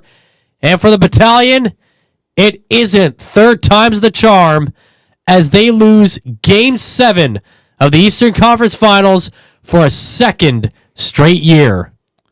It's not the outcome they wanted. The guys had a heck of a year, a rocky start, and then they found form at the end of the new year. Went on a ridiculous run, had some incredible storylines with guys like Sanders Vilmanis coming in. Probably one of the best trade deadline trades that I've ever seen. Just bolstered the team in exactly the right way, and unfortunately, the run once again stops here. All right, Harrison, it was a pleasure to do this game with you. It's been a pleasure to be on the After Action Report with you and doing everything involved with the Frontline this year. I'm going to step away as we'll hand it over to the formal version of the After Action Report. Once again, I want to thank everybody for tuning in, not just tonight, but for everything we've done all season. This is our last broadcast of the year. I know Courtney is probably going to have more podcasts coming out as well, but certainly time for a little bit of a break after tonight's After Action Report. From the bottom of my heart, thank you everyone who's tuned in over the year. Thank you to all the sponsors, and thank you to the guys in this room and the guys that aren't in the room tonight. Brad Brooks, top of mind, Chris Dawson as well. It's been an absolute pleasure to be doing hockey for 9 months out of the year with you guys once and again, and I truly mean it. You guys are a great team. It's wonderful to work with you guys, and I'm excited for the future of what we're going to do here at the Frontline. Step away, we'll go to a commercial break. Battalion lose Game 7 of the Eastern Conference Finals by a score of 6-1. Why is Northern Honda servicing more cars of all makes and models? Let's count the ways. 1. Our state-of-the-art facility has award-winning technicians. 2. Northern Honda has the lowest tire price guarantee, no matter what you drive. 3. The lowest synthetic oil change guarantee, and every 5th oil change is free for all makes and models. Plus, new Honda buyers get brake pads for life. See the service difference at Northern Honda, 1250 Seymour beside Home Depot. Community engagement is one of our core focuses at McDonald's. The key is finding the right people who are passionate about the same things we are, helping kids be kids. McDonald's proudly supports local organizations such as the North Bay Regional Health Center Foundation, Big Brothers Big Sisters, One Kids Place, the Children's Aid Society, and Ronald McDonald House Charities. Stop by McDonald's on 1500 Fisher Street, North Bay to see how we can serve you and the community every day.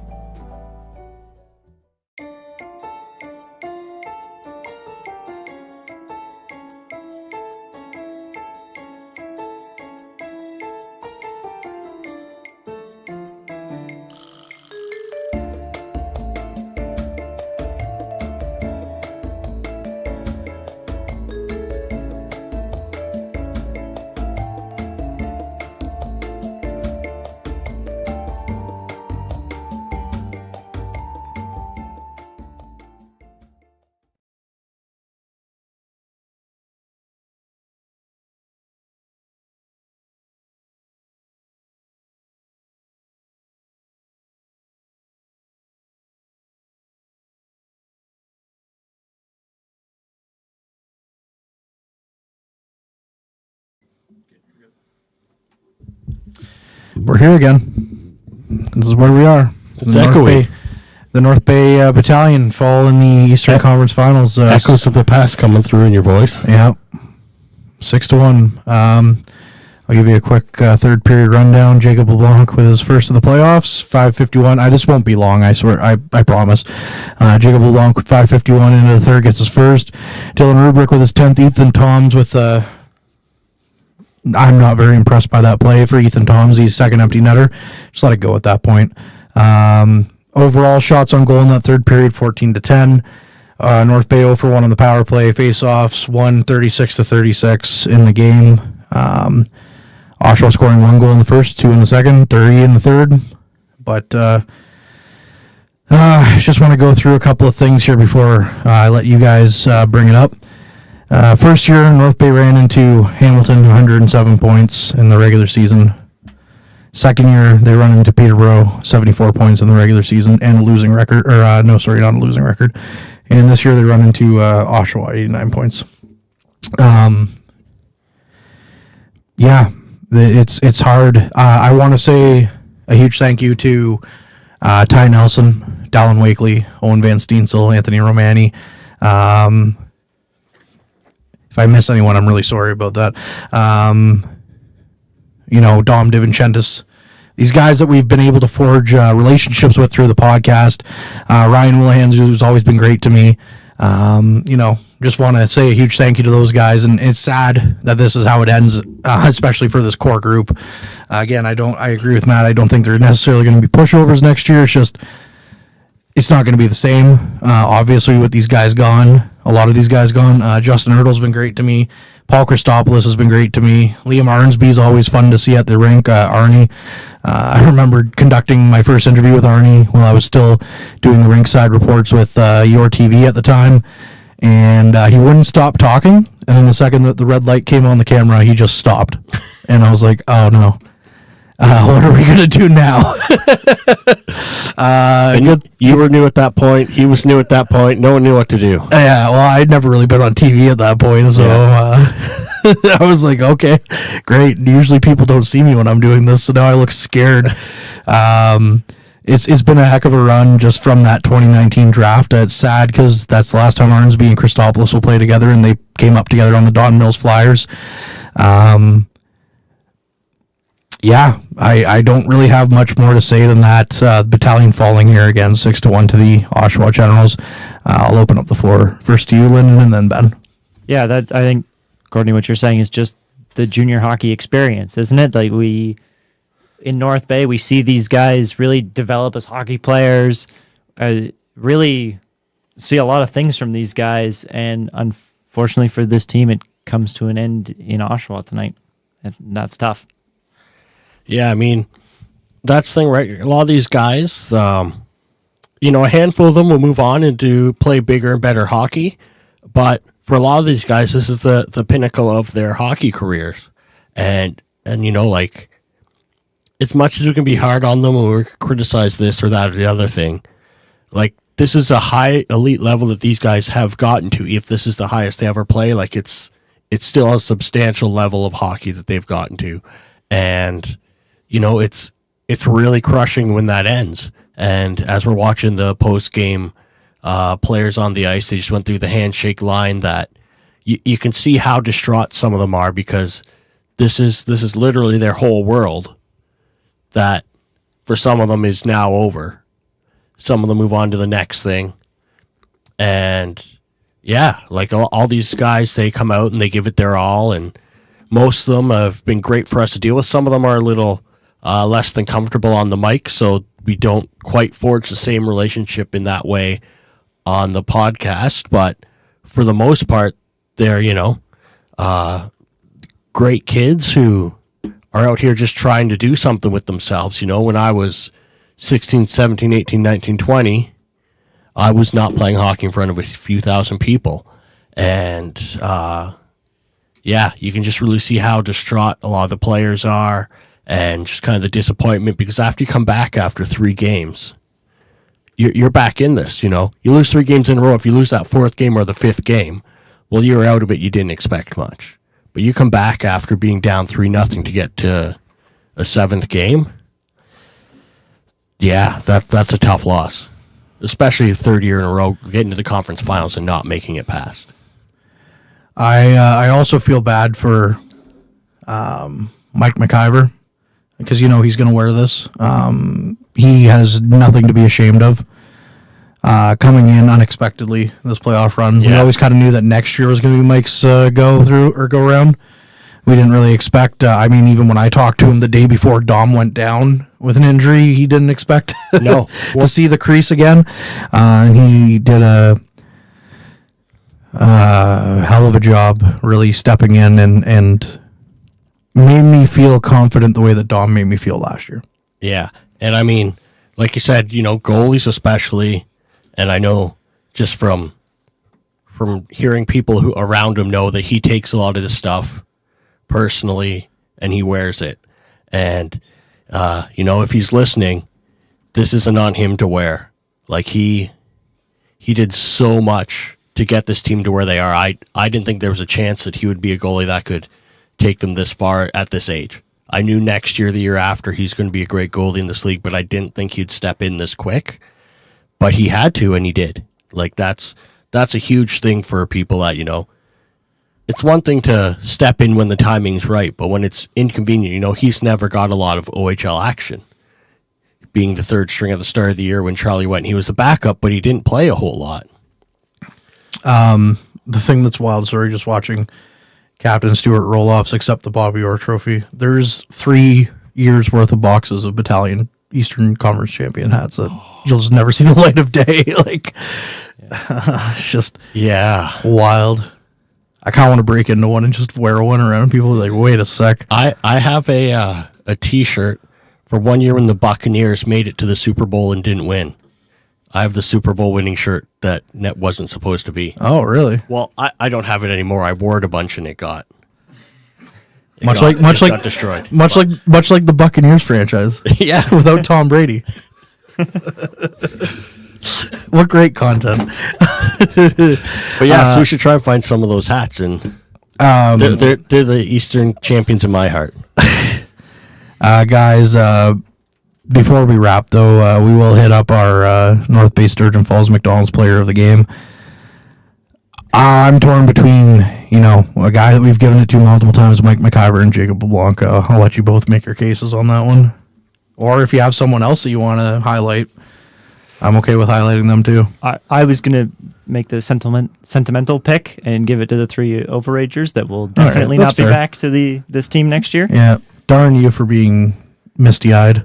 Yeah, I was expecting you to make a pick, and I was going to be like, I'm going to be wise and shout out the 3 guys who've been here for a long time. But he beat you to it. I know he beat me to that. So with that said, I'm gonna say.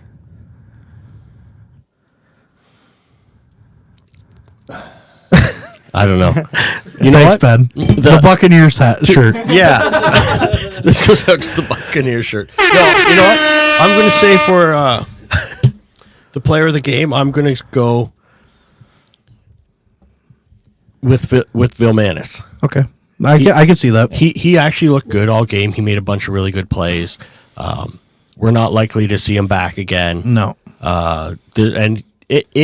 As honorable mentions in that conversation as well, I would like to mention Ty Nelson and Dom DiVincentis, who are likely not back. Also, what they do for overagers outside of that, whether Van Steensel's back is an option, whether Wakely's back, whether the Twins are back, Mathurin, all those guys that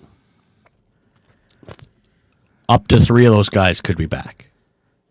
And I think that's a great thing for next year and building going forward, because if all those guys are back to the OHL level, that means we have overagers to move, which we had this year. That's kind of how we got to the scenario we're in now, is we had so many strong guys coming back that were overagers that we just had to move a bunch of guys, and we got some pieces and we got some picks that got flipped back. And so I think all those guys really deserve an honorable mention, that this may be the end of their junior career, or they may have another year ahead of them. But for the guys that have been here for 3 years already, to make it to the conference finals 3 times and just not get over that hump. That's crushing. The chance that they get back a fourth time is rare. They're a combined 6-12 with this core in Eastern Conference finals games.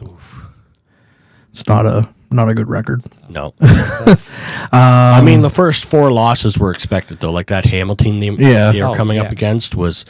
They lost 12 games or something the whole season. Yeah. Well, you know what's funny about that? Just while I was like looking back at the teams that they played, you're right, 12 games.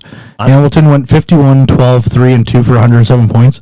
The next year, Ottawa went 51-12, 3-2 for 107 points. And I don't ever remember sitting there looking at Ottawa being like, oh man, they're scary like Hamilton. Yeah. I mean, North Bay was a lot scarier last year then.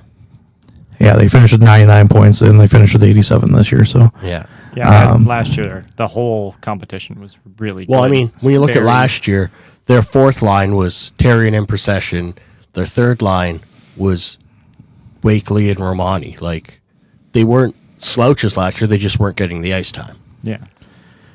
If I could give a North Bay Sturgeon Falls McDonald's player of the series, I'll give it to the referees. Yeah. who left their whistles in North Bay. You know what? I don't have as much a problem with it in this game, just because it was the magnitude of game. I have a problem with it in games 1 to 5 in the series. Yeah. That got the series to where it was. Yeah, exactly. Congrats, David Branch. You got what you wanted. But anyways, so I'll give them a special shout out. If I am going to give a serious shout out, I'll give it to Mike McIver as well. Guys, do we have a moment that stands out as our average Joe's above moment? There was one save he made early in the second when we were talking, they got to come back. And there was a 2-on-1 and the pass across, and he ended up sliding across and making the save. And I was like, ooh, that could be what turns the game around. Yeah. And it did not, but he can't skate the puck down and score on the other end. So that's not on him that didn't turn things around. Yeah, I like that pick too. That was, like you said, it could have been a turning point, but unfortunately did not manifest. No.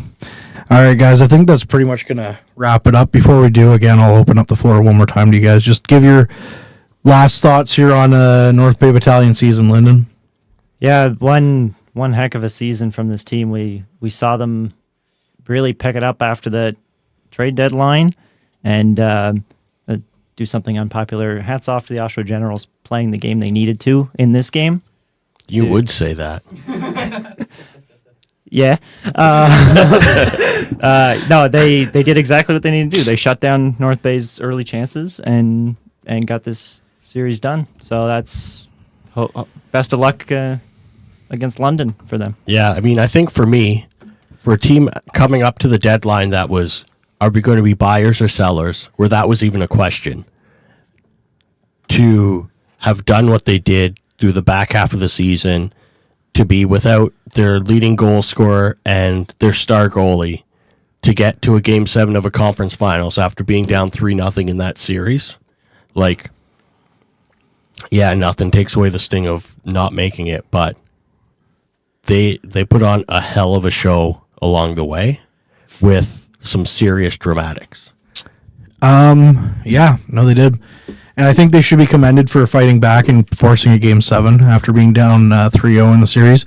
I want to highlight a moment earlier in the year on the Frontline podcast with Ben Sargent and I, where Ben asked me... Oh, no. No, we're not talking about that moment. Ben asked me, he said, what would be a successful season for the North Bay Battalion? And I said, you have to make the finals. You have to make the finals. So to me, it's an unsuccessful season for the North Bay Battalion. After 3 years to not make it to the finals. That being said, again, the fact that they were able to push it to Game 7 in the Eastern Conference Finals does give me a moment to pause and think of the miracle it took just to get to that point, considering how down they were in the series. So, I guess I'll just kind of wrap things up then if we're all good to go. Harrison in the corner. Harrison from the corner. Hi, it's me from the corner. Everyone else got to be sappy, so I want to be sappy for a sec. No. Okay, this is the end of the stream. Yep. Oh no, it's crashed again. Wow, technical difficulties. Darn. It's been a heck of a season. It's my first full season with you guys. The After Action Report was an experiment, born out of necessity, and everyone stepped up and filled in and was a huge part of this show. And thank you to everybody who tuned in, who gave it a shot, who listened, who was part of the stream, who supported us in any way. Especially thank you to our sponsors for sticking with us throughout this experiment. We absolutely would not be here without you. And it's been an absolute pleasure, and I love doing this with you guys. So thanks. Perfect. That's it. No, I'm just, now it's my turn to get sappy because I am feeling sappy. But before you get sappy, can I say something? I love you guys so much. So I will say already on the Facebook groups, I'm seeing some asinine comments in the fan clubs about blaming this person or that person. Never. Right? Never. And I just want to say, like, pull your head out of your butts. Like, it's... I'm trying to not to swear vulgarly. And, yeah, it really was, maybe they fell a little short in this last game, but what it took to get to this point was just incredible. So I don't think sitting here blaming or trying to lay it on one person or one or two people is a worthwhile thing in any respect. No, that's they're kids. They're kids. At the end of the day, and there's two teams on the ice. Yeah. Like they get beat by a good team. They would. Yeah. I'm okay with you jumping on Ilya Samsonov and saying he's terrible, but not. But he gets paid millions of dollars. Even when he did that, he played well in that last game. Yeah, he did, but he played terrible in the other ones. Yeah. But that's not what eliminated them. All right, I'm gonna like I do usually. I'm gonna freestyle like Harrison here. Nickel City Nerds. Yeah, no. So I'm just gonna say a huge thank you again to the Ty Nelsons, the Owen Van Steensels, the Dallin Wakeleys, the Anthony Romanis, the Dom DiVincentises, the guys that have been here, the Tanaya Smith-Erns, that have been here since 2020, that have been on the podcast multiple times, that have been great guests, those that call me by my nickname, and then those Ty Nelson who can't say my nickname and says K2 Kenny all the time. You guys have really made an impression on this town, really made an impression on hockey in this area. When I think back to, excuse me, how lost this team was in the last few years before the pandemic, and to see these guys be brought in and really turn things around is nothing short of amazing. 3 straight Eastern Conference Finals, you can't take that away. You need to win one of those, but you can't take that away at the end of the day. In junior hockey is impressive. Again, Ryan Houlihan has been great to me all season long, dealing with him in some things. Again, like Harrison said, thanks for tuning into the After Action Report. Again, something born out of necessity. I'm sure maybe someday I'll have a tell-all book on this season. It wasn't all roses. There was a lot of personal stuff on the background. A lot of shit, I will say, on YouTube that I had to put up with behind the scenes that I'm really not impressed with still to this day. I have screenshots on my phone. They're not going anywhere. I'll put it out there like that. But that being said, I really want to thank everyone who stepped up this season. I'll start with Lyndon over here. Thanks so much, Lyndon, for showing up and having the Battalion lose every elimination game except for yesterday. all like twice I was on the show. No. They lost both times. They lost. Yeah, probably. Did the Voodoos win any games that you're at? Bet you took your shield squad. I can't answer that. Yeah. So, thanks, Lyndon. No, really appreciate having you along for the ride. When you're able to get out, I know you're a busy guy wearing that Lakers hoodie right there. So, Mr. Ben Long, who without him we wouldn't have been able to get anywhere in that first season, calling games. Thank God we don't have to deal with you every day anymore. Harrison from the Garrison in the corner over there. Without him, our social media game would be terrible. And really appreciate having you along for the ride, Harrison, being on the podcast and really stepping in when I had no one else as a co-host for a little bit.